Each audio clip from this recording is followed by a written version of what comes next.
अस्सलाम वालेकुम। Chat GPT को एज अ स्टूडेंट इफ़ेक्टिवली किस तरह से यूज़ किया जा सकता है? अगर आपका कोई भी सब्जेक्ट है, अगर आप कहीं पे जॉब कर रहे हैं, किसी कंपनी में, किसी ऑडिट फर्म में, आपका कोई भी डिपार्टमेंट है, टैक्सेशन, ऑडिट, अकाउंट्स, फाइनेंस या इसके अलावा कोई भी डिपार्टमेंट, या आपका कोई बिजनेस है, तो आप चैट जीपीटी को किस तरह से इफ़ेक्टिवली यूज़ कर सकते हो।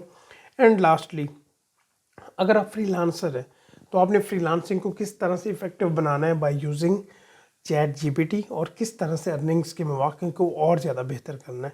तो एक्चुअली टाइमलाइंस होगी, सेगमेंट्स होंगे, तो आप टाइमलाइन पे मूव भी कर सकते हैं। पहले हम स्टूडेंट्स के पर्सपेक्टिव से देखेंगे, देन बिजनेस एंड जॉब्स के, एंड लास्ट पे हम फ्रीलांसिंग के पर्सपेक्टिव से देख लेंगे। अगर मैं आपको पर्सनल एक्सपीरियंस बताऊं तो लास्ट कुछ टाइम से इसकी एडिक्शन सी हो गई है कि मैंने अगर किसी क्लाइंट के साथ कम्युनिकेशन करनी है तो फिर भी मैं इसको यूज़ कर रहा हूँ। अगर मैंने काम में, वर्किंग में मुझे सपोर्ट की ज़रूरत है तो फिर भी मैं चैट जीपीटी को यूज़ कर रहा हूँ। कोई मैंने एक्सप्लेनेशन लेनी है, कोई पॉइंट्स लेने हैं तो वो भी यूज़ कर रहा हूँ, ईमेल्स में, नोट्स की रिप्लाइज में। इसके अलावा काफ़ी ज़्यादा एक्सप्लेनेशन ये प्रोवाइड करता है, जिससे काफ़ी ज़्यादा बंदे का टाइम भी सेव होता है और इफ़ेक्टिवनेस भी आती है। तो इसको हम डिटेल में देख लेते हैं। सबसे पहले जिस तरह मैंने आपको बताया कि स्टूडेंट्स वाले सेक्शन को हम देखते हैं, और उसमें मैंने एक एग्जांपल बनाई हुई है, और उसको हम टेस्ट भी करेंगे कि क्या ये सॉल्व भी कर सकता है क्वेश्चन या नहीं कर सकता। स्नैरियो एक होगा, और क्योंकि हम सीए को भी डिस्कस करेंगे, आई कैप का सब्जेक्ट है जी, ग्रुप ए का टैक्सेशन का, तो उसके पास पेपर के क्वेश्चन भी हम सॉल्व करवाएंगे। साइन अप करना इज़ क्वाइट ईजी, आप कर सकते हैं, कोई मसले की बात नहीं है। तो सबसे पहले मैंने इसको हाय कहा है और इसने hello how I can help you today, तो इसने ये बात की है। तो आगे मैं इससे सबसे पहले तो ये पूछ लेता हूँ कि क्या आप इनकम टैक्स ऑर्डिनेंस को जानते हो, या और उसमें फिर आगे रेजिडेंट स्टेटस को भी इससे पूछ लेते हैं कि क्या पहले हमें ये प्रोवाइड करता है, तो उससे के बाद हम अपना सिनेरियो इसमें पुट इन करेंगे। मैंने एंटर किया क्वेश्चन कि इनकम टैक्स ऑर्डिनेंस को जो आप जानते हो, और tell me about resident status as well. तो देखते हैं कि ये यहाँ पे क्या आंसर देता है। आंसर को मैं बड़े डिटेल में नहीं पढ़ूंगा, बट एक अंडरस्टैंडिंग के लिए कि क्या ये जवाब दे रहा है उसको देख लेते हैं। ठीक है जी, ये कह रहा है जी income tax ordinance primary tax legislation Pakistan, ठीक है, ओके। और आगे इसने खुद ही बता दिया कि individual considered as a resident of Pakistan if they have lived in the country for 183 days or more in tax year. तो इसने एक कंसाइज करके आंसर दे दिया कि भाई मुझे आइडिया है, आप जो पूछना चाहते हो तो आप पूछें। तो मैंने यहाँ पे एक सिनेरियो बनाया हुआ है, मैं उसको पहले कॉपी कर लेता हूँ और बाद में उसको हम रीड भी कर लेते हैं ताकि हमारी अंडरस्टैंडिंग बेहतर हो जाए। तो मैंने यहाँ पे पेस्ट किया, और इसको पहले मैं एक्चुअली आपको पढ़ना चाहूँगा कि एक्चुअली हम क्वेश्चन भी उसी के रेलिवेंट है, रेजिडेंट स्टेटस के इनकम टैक्स ऑर्डिनेंस के मुताबिक 3 सिनेरियोज़ हैं, और बताएं कि ये पर्सन पाकिस्तान के रेजिडेंट बनते हैं या नहीं बनते, और अगर टैक्स की अमाउंट जानना चाहें तो वो भी अगर अवेलेबल हो तो वो भी आप कैलकुलेट कर दें या बता दें। इसमें से एक को हम पढ़ लेते हैं। लाइक हम Sidra, a Pakistani national, left Pakistan on 1st July 2021 for employment in a Singapore-based company at a monthly salary of 10,000. However, due to personal reason, she returned back to Pakistan on 20th December 2021 and remained in Pakistan till 30th June 2022. She brought the entire foreign salary amount into the Pakistan. तो actually ये 3 scenarios हैं, एक में mister Umar हैं और एक में कोई ली साहब है।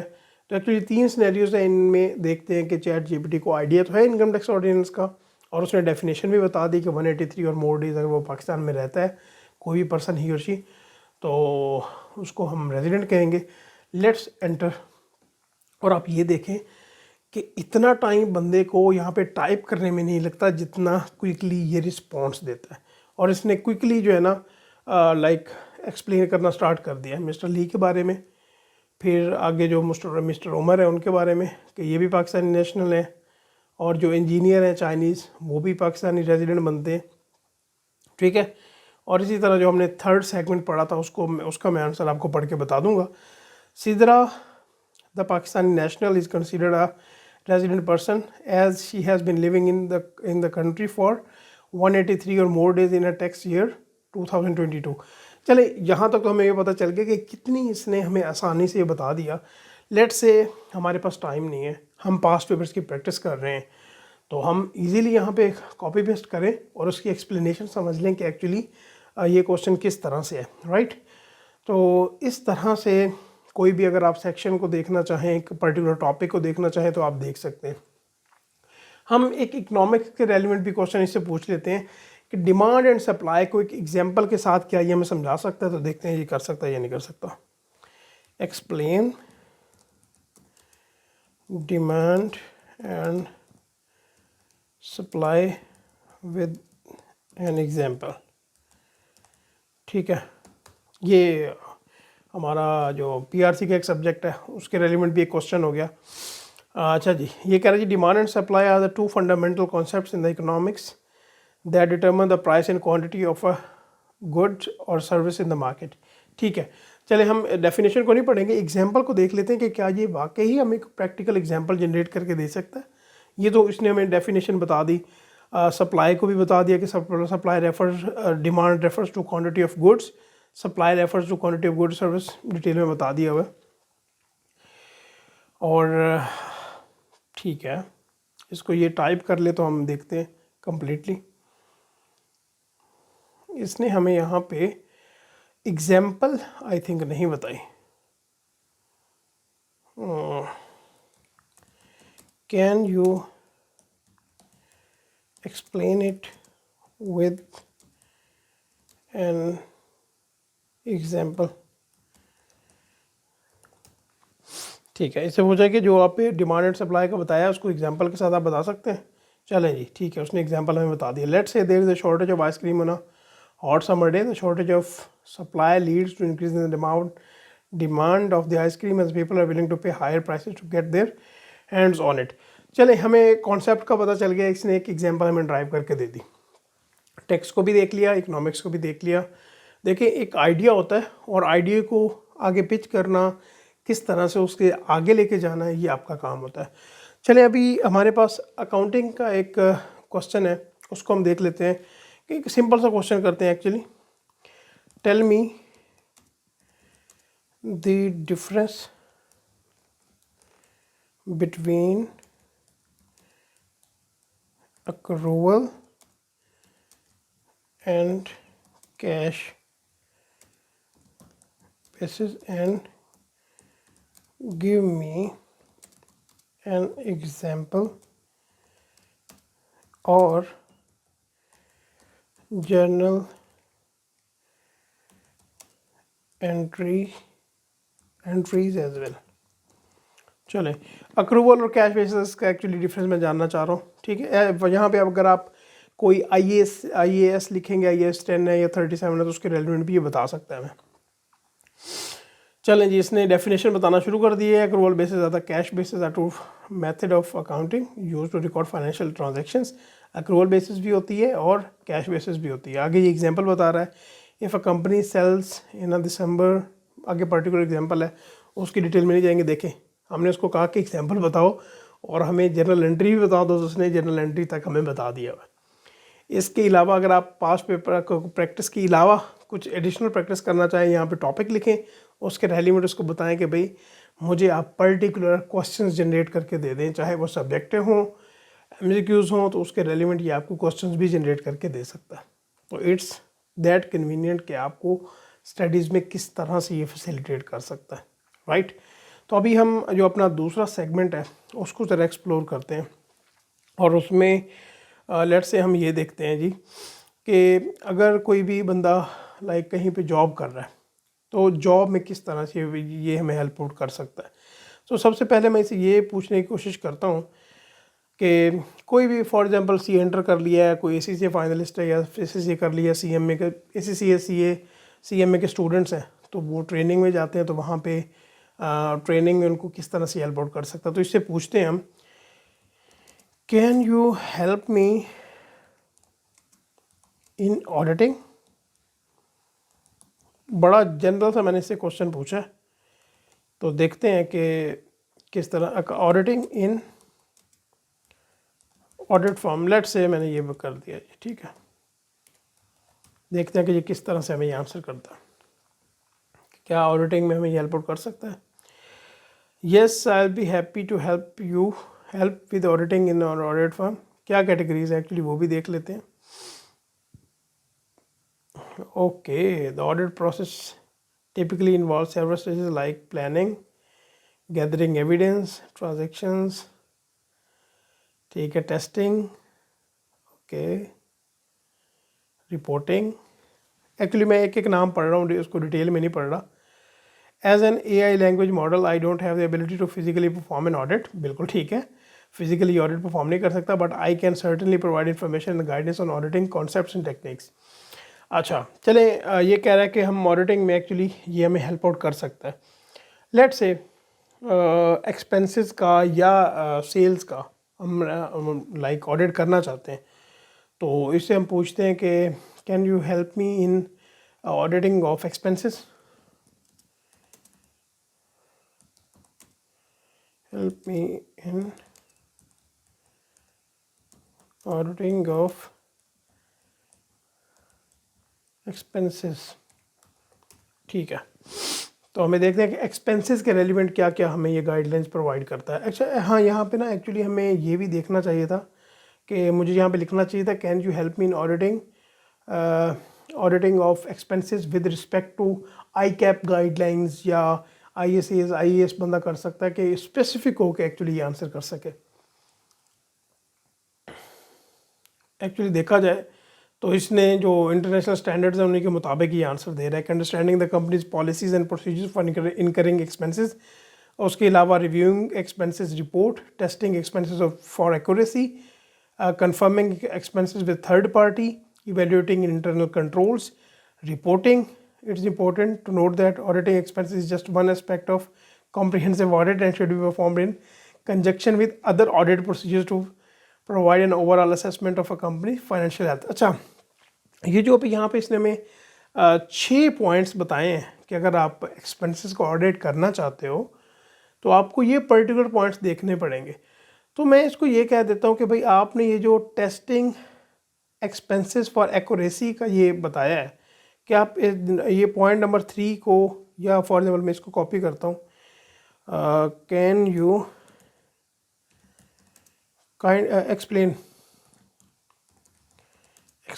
पॉइंट 3। लेट से हम यहाँ पे ये लिखते हैं कि एक्सप्लेन पॉइंट 3, तो क्या ये असेस करता है कि हमारी जो पीछे कम्युनिकेशन हो रही है। वैसे मैंने कॉपी कर लिया हुआ है, ये मैंने एंटर किया यहाँ पे, ठीक है। हाँ देखें, इसने कर लिया कि उसने कहा कि हाँ ठीक है, मैं ऑडिटिंग ऑफ एक्सपेंसेस को ना डिटेल में आपको समझाता हूँ कि टेस्टिंग एक्सपेंसेस ऑफ एक्यूरेसी में हम क्या क्या देखेंगे। इट्स वेरी गुड, ठीक है।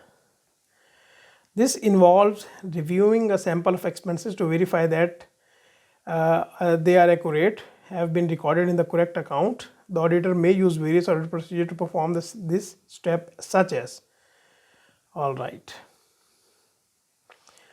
substantive testing है, comparison है, analytical procedures है, और analytical में आपको पता है, ठीक है। मतलब इनमें भी अगर आप डिटेल में जाना चाहें कि सब्सटेंटिव प्रोसीजर को मैंने कैसे लगाने हैं, कंपैरिजन को किस तरह से देखना है, एनालिटिकल प्रोसीजर्स में मुझे क्या करना चाहिए, तो ये आपको ईच एंड एवरीथिंग बताएगा।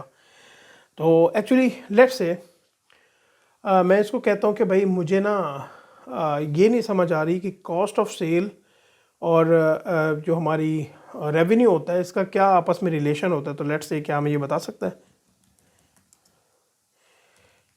एक्सप्लेन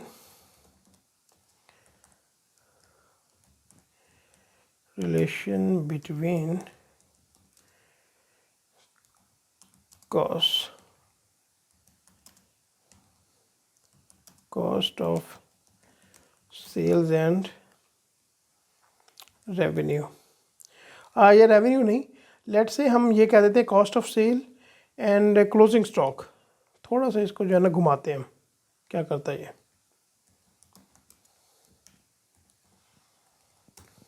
let's see,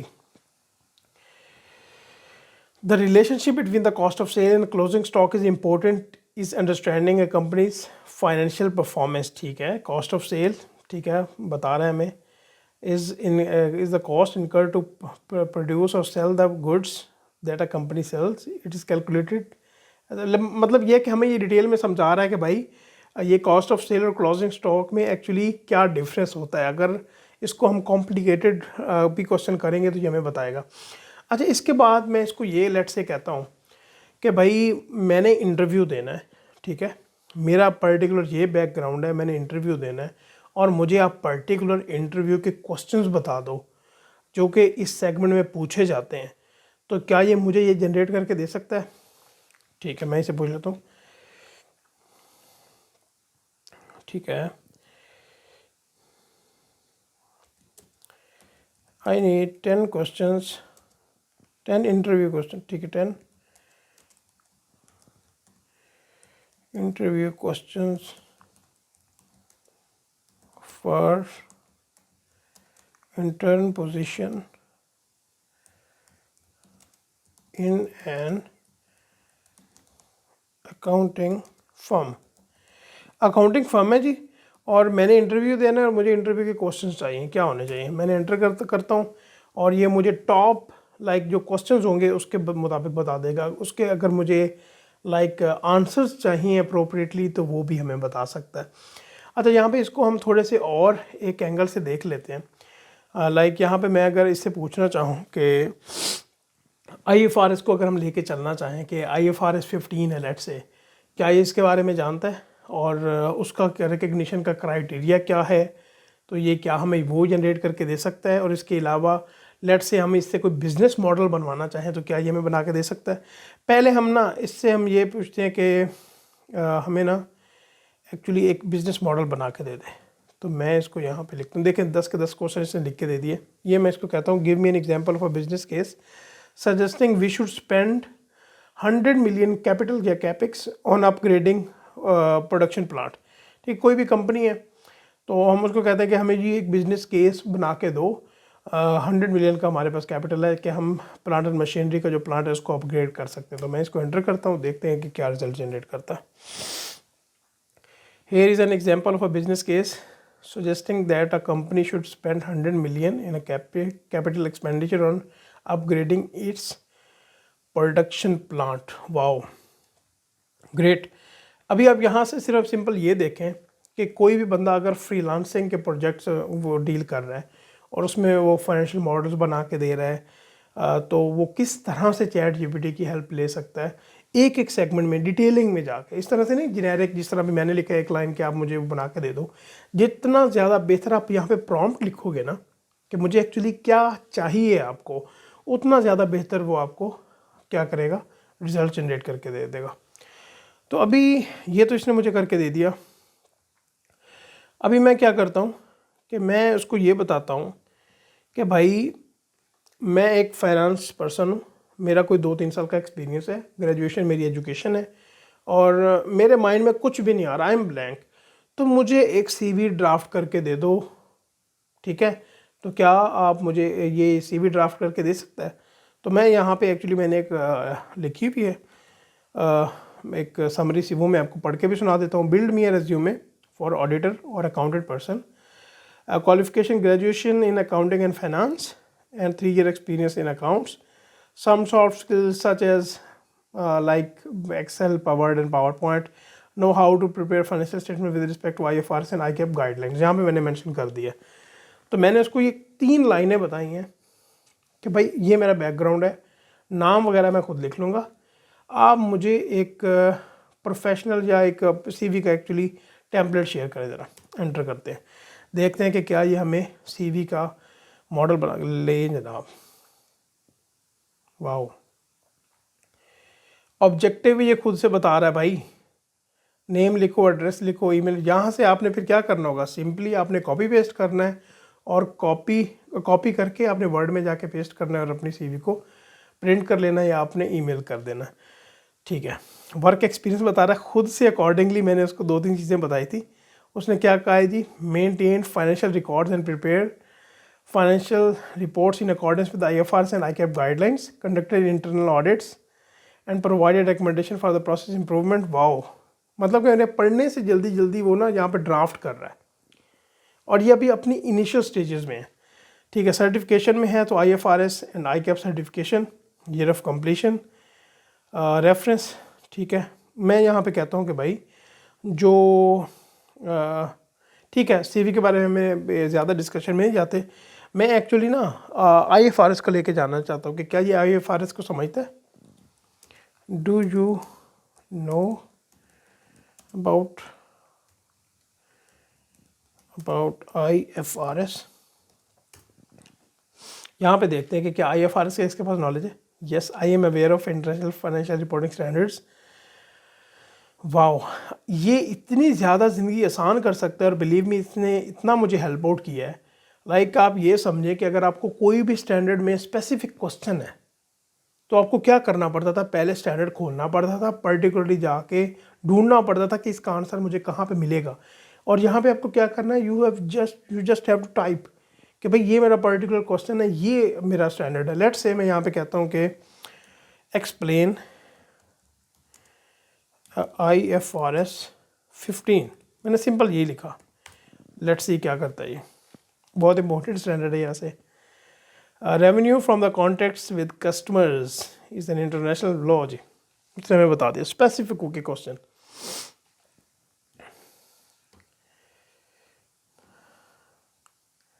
आगे हम इससे क्राइटेरिया के बारे में पूछ लेंगे। वाओ, अब आगे हमें क्या कह रहा है जी। IFRS 15 sets out of 5 step model for recognizing revenue from contracts with customers including the following steps. Great. इसमें हमने 5 इसने हमें बता दिए हैं जनाब। Identify the contract with customers, identify the performance obligation with in the contract, determine the transaction price, allocate the transaction price to the performance obligation, recognize revenue when the entity satisfy the performance obligation, right।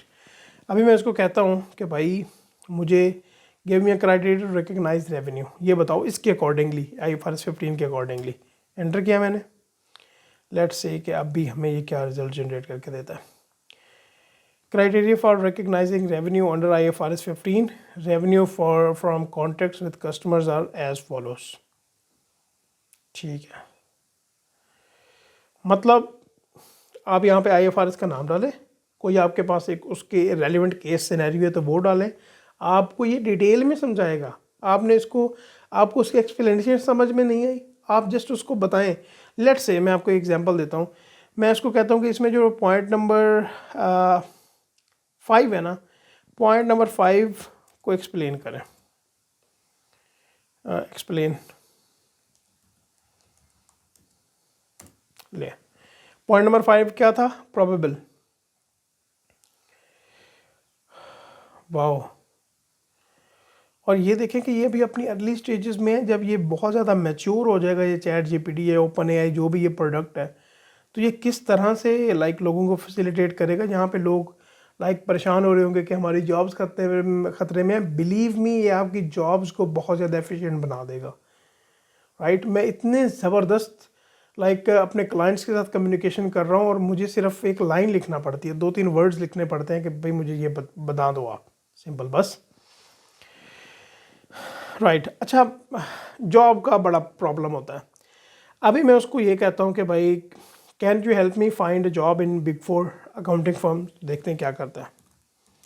Can you help me find a job in big 4 accounting या auditing लिख देते हैं firm. Let's see कि क्या हमें ये jobs में भी फैसिलिटेट कर सकता है। I am sorry but as a language model I don't have ability to help you out, ठीक है, बट ये हमें हेल्प कर सकता है किस में भला। However I can provide you some tips and how to search for a job in a big 4 accounting और ऑडिटिंग फर्म। ठीक है, इसने हमें एक्चुअली एक क्या किया भला, एक हमें स्टेप्स बता दिए कि अगर आपने बिग 4 में जाना है तो आपके ये स्टेप्स होने चाहिए और आप बिग 4 में जा सकते हो, right. Research the firms, learn about the culture, value, services, ठीक है, build a strong resume, network, apply online, prepare for the interview. All right, great. और इसमें एक एक पॉइंट अगर आप समझना चाहें कि भाई अगर मुझे फर्म को रिसर्च करनी है तो किस तरह से रिसर्च करना चाहिए, अपनी रेज्यूमे को किस तरह से स्ट्रॉन्ग बनाना चाहिए। लाइक हमने जो लास्ट रेज्यूमे बनाई है उसको हम और एफिशिएंट किस तरह से बना सकते हैं, राइट। तो उसको हम उस तरह से डील कर सकते हैं। This is extraordinary. इसके बाद लेट से हम ये चाहें कि मैं चाहता हूँ जी I am a financial analyst with 5 years of experience in top companies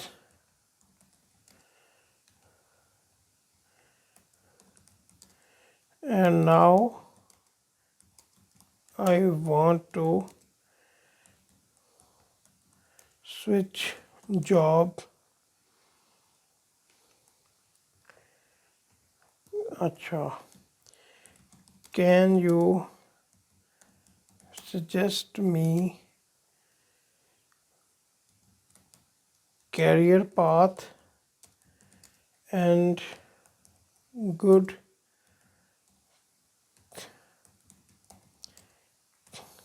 spelling companies as well। भाई 5 साल का मेरा एक्सपीरियंस है फाइनेंशियल एनालिस्ट का, अच्छी कंपनीज में जॉब कर चुका हूँ, अभी मैं जॉब अपनी स्विच करना चाहता हूँ। तो क्या मुझे करियर पाथ में और मुझे कुछ अच्छी कंपनीज के बारे में बता सकते हो? तो देखते हैं क्या बताता है जी। As a financial analyst with 5 years of experience in top companies you have several career paths to choose from। Corporate finance में जाना चाहते हो, इन्वेस्टमेंट बैंकिंग में जाना चाहते हो, वाओ, रिस्क मैनेजमेंट में जाना चाहते हो, ठीक है। अब अभी हमें ऑप्शंस बता रहा है। अभी एक्चुअली मैं जानना चाहता हूँ कंपनीज के बारे में बताता ये नहीं बताता। पोर्टफोलियो मैनेजमेंट है, मैनेजमेंट कंसल्टिंग है, ठीक है। Some of the top companies in this field includes, right. अभी इसने एक्चुअली जो ऊपर हमें फील्ड्स बताई हैं उन फील्ड्स में रहते हुए हमें आगे ये कंपनीज बता रहा है या ऑर्गेनाइजेशन बता रहा है कि आप इन कंपनीज में आगे अप्लाई कर सकते हो। या ये एक्चुअली बताया इसने किस हिसाब से बताया होगा कि जिनमें एक्चुअली ओपनिंग होगी।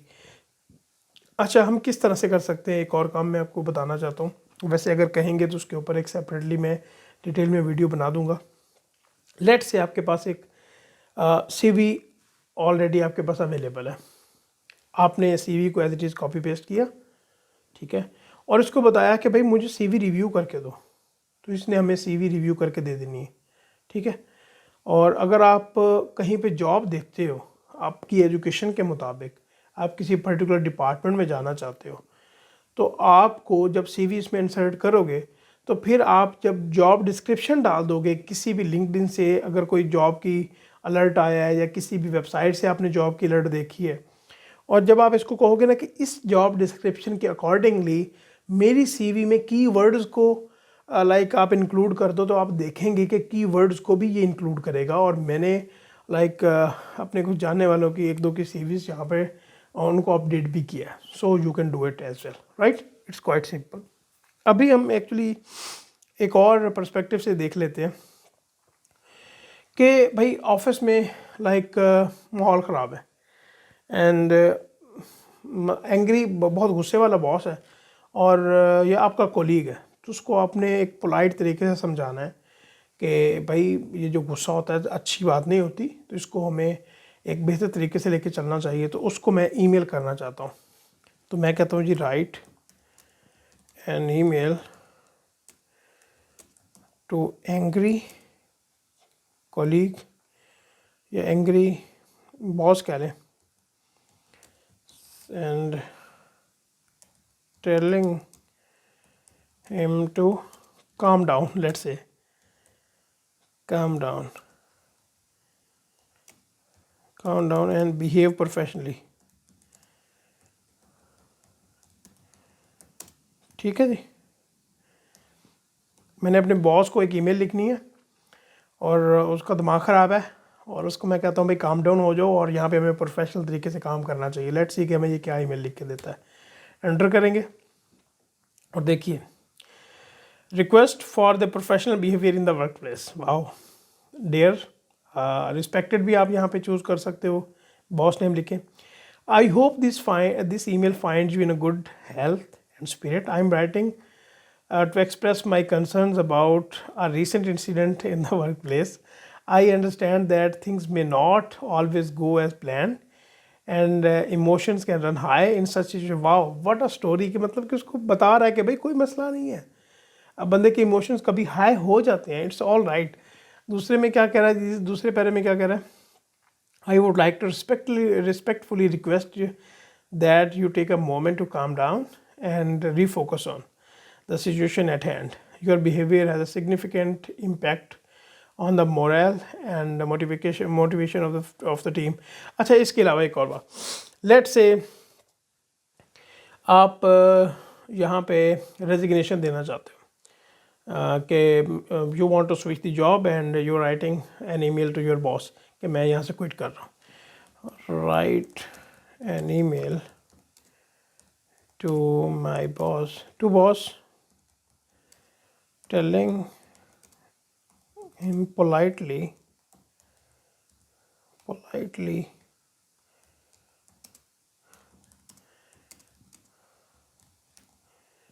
I am quitting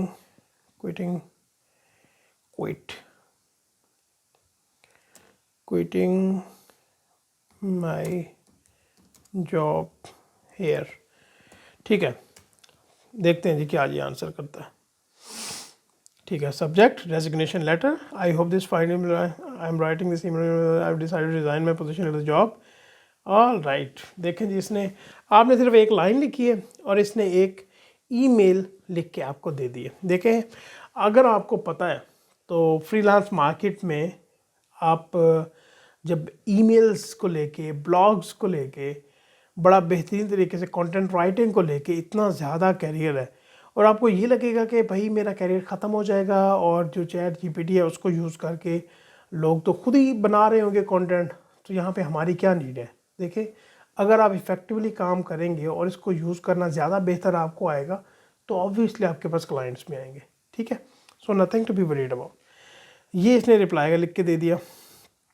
most importantly tax के हवाले से कि मैं कहता हूँ कि मेरे क्लाइंट ने एक्चुअली विद होल्डिंग स्टेटमेंट्स जो है ना, ठीक है, विद होल्डिंग स्टेटमेंट्स फाइल की हुई थी और मुझे नोटिस आ गया टैक्स वालों की तरफ से, तो मैं भी क्या करूं, मैं कहता हूं यहाँ पे write notice reply to FBR, actually यहाँ पे tax authorities,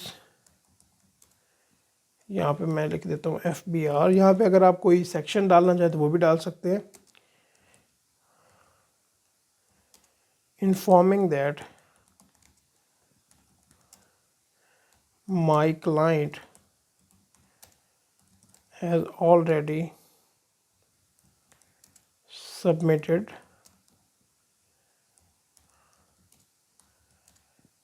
the withholding statements। ठीक है जी, अभी मैंने एक लाइन लिख दी कि टैक्स अथॉरिटीज़ को आप रिप्लाई लिखें एक या लेटर लिख दें कि भाई जो विदहोल्डिंग स्टेटमेंट्स की जो भी डॉक्यूमेंट्स लेट से वो हमने ऑलरेडी आपको प्रोवाइड कर दिए। मैं एंटर करते हैं, देखते हैं जी। Subject reply to notice for withholding statement submission, sir madam dear sir, okay all right. मतलब ये है कि आप यहाँ पे एक लाइन लिखें और आपको एक बेहतरीन सा रिप्लाई आ जाएगा। इसके अलावा मैं आपको एक और चीज़ बताता हूँ, यहाँ पे मैं एक इंक्लूड करता हूँ,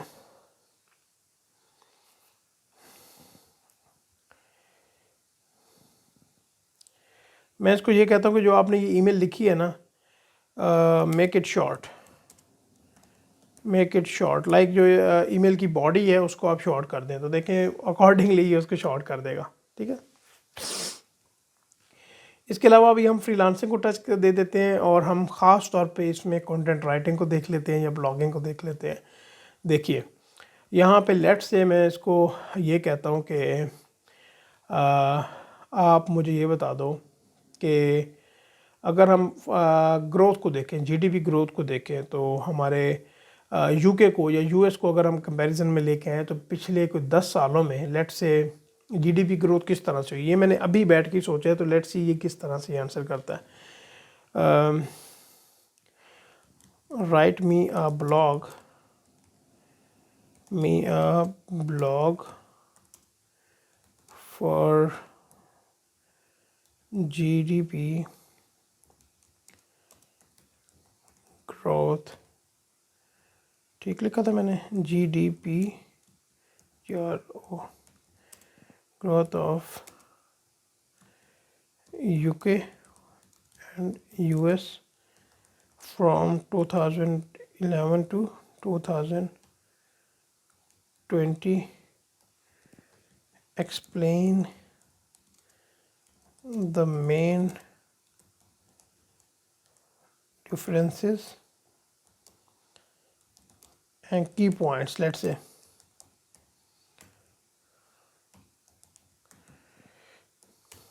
राइट, अगर मैंने उसे कहा कि यूके एंड यूएस 2011 से 20 तक जीडीपी ग्रोथ जो है ना उसको आप बता दें, ठीक है। अभी ये हमें बता रहा है, अभी समझिएगा कि मैं इसमें एक्चुअली कुछ चेंजेस भी करवाऊंगा, तो देखते हैं अभी क्या करते हैं। एक्चुअली ये पहले हमें डिस्क्रिप्टिव सारी नेचर बताएगा कि ये 2011 से 14 तक क्या रहा, किस तरह से रहा। हम ईच एंड एवरी थिंग को यहाँ पे डिटेल में पढ़ने नहीं वाले, इसको हम समझ लेते हैं। हम इसकी प्रेजेंटेशन भी क्या बेहतर कर सकते हैं, यहाँ पे ये नहीं कर सकते, इसको हम देखेंगे। ब्लॉग इसने हमें लिख के दे दिया, लाइक हमें प्रेजेंटेशन इसकी पसंद नहीं आई तो इसको कहते हैं कि प्रेजेंटेशन चेंज करे, टेबल में कर दे या कुछ पॉइंट्स में लिख दे, ताकि जो प्रेजेंटेशन है वो ज़्यादा बेहतर हो।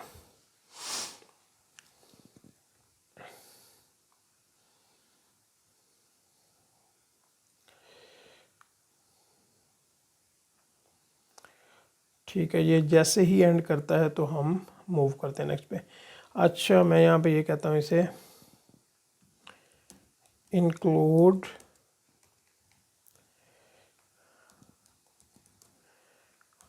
table for numeric figures,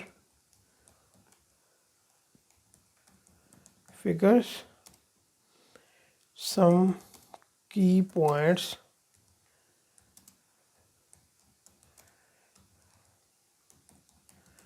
in bullets form,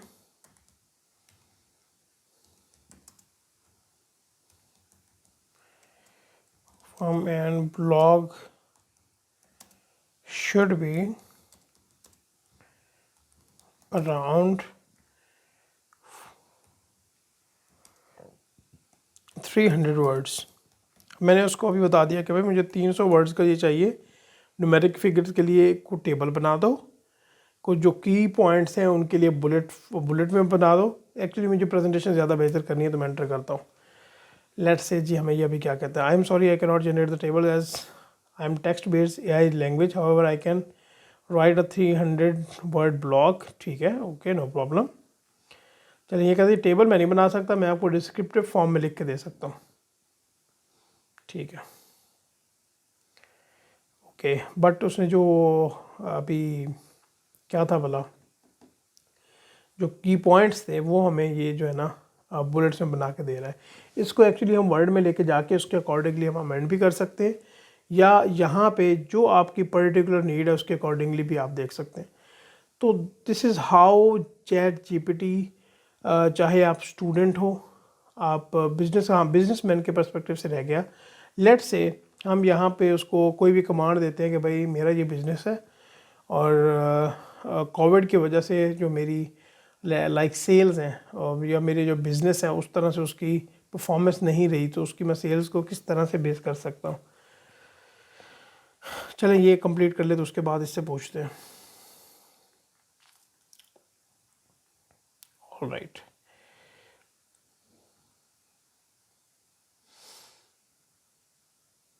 कितना बेहतरीन उसने हमें ब्लॉग लिख के दिया है। यहाँ पे ये देखें, फॉर एग्जांपल इतने ब्लॉग लिखने के अगर आप फ्रीलांसिंग पे जाएंगे तो आपको पता चलेगा कि कितने चार्जेस होते हैं। तो यहाँ पे लेट्स से मैं ये मेंशन करता हूँ उसे कि I have a business, I have a import export business,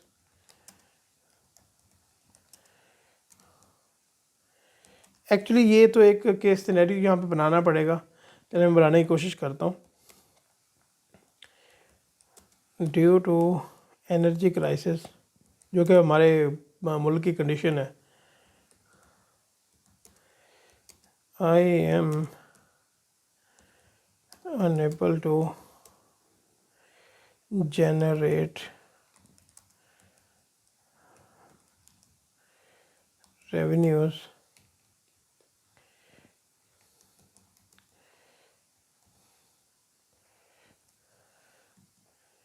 my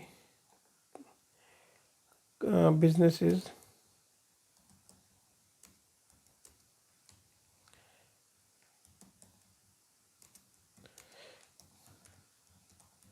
textiles related, ठीक है। Give me suggestion what to do. बड़ी जेनेरिक सी ये बात है, इसको बहुत डिटेल में लिखना चाहिए था, लाइक फॉर एग्जाम्पल मैंने ऐसे जेनेरिक बात लिख दी है कि ये चैट जीपीटी क्या करता है। Here are some suggestion that might help your import and export textile business overcome the impact of energy crisis. Cost cutting, diversification. All right, cost cutting कैसे करें, एम्प्लॉयज़ को निकाल दें क्या, ठीक है। Focus on energy efficiency, develop new markets. मेरे हिसाब से तो जो पाकिस्तान ने सूरत हाल बनाई है, काफ़ी यूनिट्स को बंद कर दिया, तो ये ऑप्शन बचता है। Collaborate with suppliers. काफ़ी ये पॉइंट्स है मैं एक्चुअली बता रहा है। एक्चुअली बात करने का मकसद ये है कि चैट जीपीटी को आप किसी भी पर्पज़ के लिए यूज़ कर सकते हो और इसको इफ़ेक्टिवली यूज़ किया जा सकता है अगर आप इसमें प्रॉम्प्ट या जो भी यहाँ पे एडिशनल पॉइंट ऐड करेंगे वो आपको पता हो कि एक्चुअली ये आप इससे क्या रिक्वायर कर रहे हो। और अभी इनिशियल स्टेजेस में जिस तरह से ये मोर एडवांस होती जाएगी, ये बिजनेसेस को, इंडिविजुअल्स को ये काफ़ी फैसिलिटेट भी करेगी। और अभी काफ़ी लोग ऐसे कह रहे हैं कि लाइक ये नेक्स्ट गूगल है, ये गूगल को भी ये बीट कर देगा। तो I don't know about it, मैं इसके बारे में ज़्यादा डिटेल में नहीं जाना चाहता। बट ये चाहे बिजनेसेस हों, ऑडिटिंग हो, अकाउंटिंग हो, टैक्सेशन हो, ईआरपी हो, उसमें ये काफ़ी हमें हेल्प आउट कर सकता है। अभी मैंने आपको एक और चीज़ नहीं बताई, वो ज़रा थोड़ी सी कॉम्प्लिकेट हो जानी थी एक्सेल में या पावर बीआई में, तो उसको भी ऑटोमेट किया जा सकता है। तो पावर बीआई ने इस चैट जीपीटी ने मुझे बहुत ज़्यादा सपोर्ट किया है एक्सेल के प्रॉब्लम्स को भी सॉल्व करने में। तो आई होप कि ये सेशन आपके लिए बेनिफिशियल रहा। तो आप कमेंट्स में ज़रूर अपनी राय दीजिएगा, ज़रूर कोशिश करेंगे कि इसके ऊपर मज़ीद कोई अगर कंटेंट बने या आपकी रिक्वायरमेंट हो तो उसके ऊपर हम ज़रूर अरेंज कर सकें। See you, thank you so much.